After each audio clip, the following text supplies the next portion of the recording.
আসসালামু আলাইকুম। Welcome to Adibas diary 1 2 3। সবাই কেমন আছেন? আমি তো আলহামদুলিল্লাহ ভালো আছি। তো আজকে আমি আনকমন একটা রেসিপি নিয়ে আসলাম আপনাদের সবার জন্য। আমাদের জাতীয় ফুলের গাছ শাপলা, শাপলা ডাঁটা দিয়ে আমি রেসিপিটা আজ করেছি। কারা কারা করেন অবশ্যই কমেন্টসে জানাবেন। তো প্রথমেই শাপলা ডাঁটাগুলি আমি কেটে ধুয়ে একটা হাঁড়িতে দিয়ে দিলাম। এখন অল্প পরিমাণে পানি দিয়ে দিচ্ছি, দিয়ে শাপলাটা সিদ্ধ করে পানিতে যে এক্সট্রা অনেক পানি থাকে সেগুলি ঝরিয়ে নিব। তো ঢাকনা দিয়ে ডেকে দিচ্ছি কিছুক্ষণের জন্য। তো ঢাকনাটা খুলে নিয়েছি, দেখতেই পাচ্ছেন শাপলাগুলি একদম পানি বের হয়ে কিন্তু একদম চুপসে গেছে। এখন আমি একটা স্টেইনারে ঢেলে পানিটা ছেঁকে নেব, তারপর আমি চলে যাব মূল রান্নায়। তো মূল রান্নার জন্য প্রথমে আমি চুলায় একটা প্যান বসিয়ে এখানে একটা পেঁয়াজ কেটে দিয়ে দিলাম, তারপরে দিয়ে দিচ্ছি পরিমাণ মতো রান্নার সয়াবিন তেল। তেলটা দিয়ে তারপরে আমি একটা তেজপাতা দিয়ে দিলাম, দিয়ে এগুলি নেড়ে চেড়ে একটু ব্রাউন করে নিচ্ছি। যখন এগুলি নাড়তে নাড়তে ব্রাউন হয়ে যাবে তখন এখানে আমি অ্যাড করব দেশি চিংড়ি মাছ। চিংড়ি মাছটা আগেই কেটে রেখেছিলাম।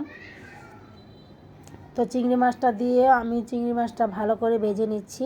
যখন চিংড়ি মাছটা ভাজা হয়ে যাবে তখন এখানে আমি মশলাগুলি অ্যাড করে দিব। প্রথমে আমি এখানে দিয়ে দিচ্ছি আদা রসুন বাটা, তারপরে দিয়ে দিচ্ছি হলুদের গুঁড়া, মরিচের গুঁড়া, ধনিয়ার গুঁড়া, জিরার গুঁড়া আর স্বাদ মতো লবণ। তো এগুলো দিয়ে আমি একটু পানি দিয়ে নিচ্ছি।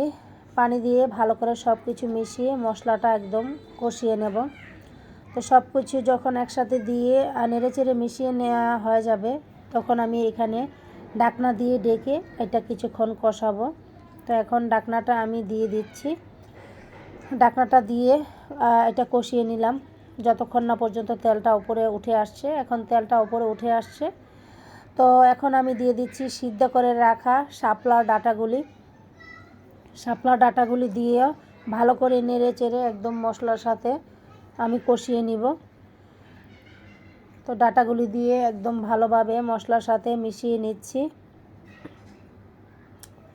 যারা যারা এই রান্নাটা আগে কখনো করেননি একবার রান্না করে খেয়ে দেখবেন, মাছ মাংসের স্বাদকে অবশ্যই হার মানাবে, আর একবার খেলে আর কখনো ভুলবেন না। এখন ঢাকনাটা দিয়ে আমি এটা কষিয়ে নিলাম। তো ঢাকনাটা উঠিয়ে নিচ্ছি। এখন আমি অল্প পরিমাণে ঝোলের পানি অ্যাড করব, যেহেতু শাপলাটা আগেই সিদ্ধ হয়ে গেছে। তো মশলার যেন এক্সট্রা কোনো কাঁচা গন্ধ না থাকে সেই কারণে আমি পানিটা অ্যাড করলাম অল্প পরিমাণে।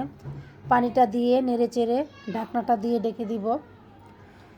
এই তরকারিটা মানে লতি তরকারির মতো হবে, তরকারিতে কোনো পানি থাকবে না, একদম তেলতেলা হবে তরকারিটা। তো এখন ঢাকনা দিয়ে ডেকে দিচ্ছি আমি কিছুক্ষণের জন্য। তো ঢাকনাটা এখন খুলে নিয়েছি, দেখতেই পাচ্ছেন তেল কিন্তু উপরে উঠে আসছে। এখানে কিন্তু কোনো প্রকার পানি থাকবে না, আমরা লতি যেভাবে রান্না করি ঠিক সেম প্রসেসটাই হবে। তো দেখতে দেখতে রান্নাটা শেষ হয়ে গেল। আল্লাহ হাফেজ।